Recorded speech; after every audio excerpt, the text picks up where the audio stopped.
ស៊ីថ្លៃប៉ុន្មានទៅ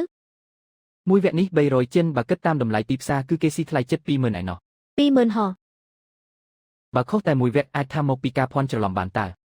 មិនមែនមានតែយិនសិនទេនៅមានហួងឈីឈិនភ័យយិនសិនព្រៃនិងសៀងសានគឺសុទ្ធតែមានបញ្ហាទាំងអស់ហ្មងលោកគ្រូពេទ្យឈិន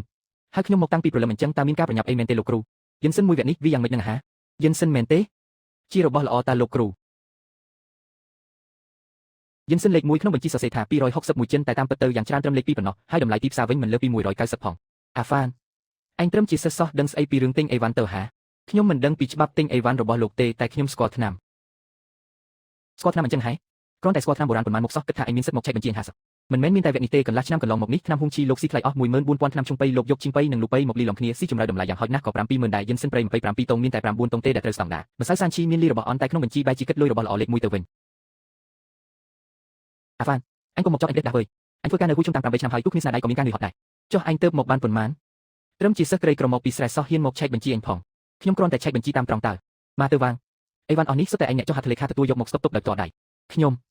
គឺកូនចៅខ្ញុំជាអ្នកចាត់ចែងតើពេលគេបាត់ត្រណមចូលគឺមានហត្ថលេខារបស់លោកពេលម្ដាយឯងឈឺអញឲ្យឯងខ្ចីលុយអញត្អូនថាគ្រួសារខ្វះខាតអញក៏ដំឡើងប្រាក់ខែចុះអញសង្គន់ហួយឈុនតាំងបែបនេះហាសលោកគ្រូឈិនខ្ញុំក៏ហើយគឺខ្ញុំវង្វេងមួយពេលទេលោកគ្រូ អ្នកជំងឺខំចំណាយលុយទិញថ្នាំសង្គ្រោះជីវិតតែលោកបែរជាឲ្យថ្នាំអមទៅពួកគាត់ទៅវិញលោកគ្មានវិបដិសារីខ្លះទេហ៎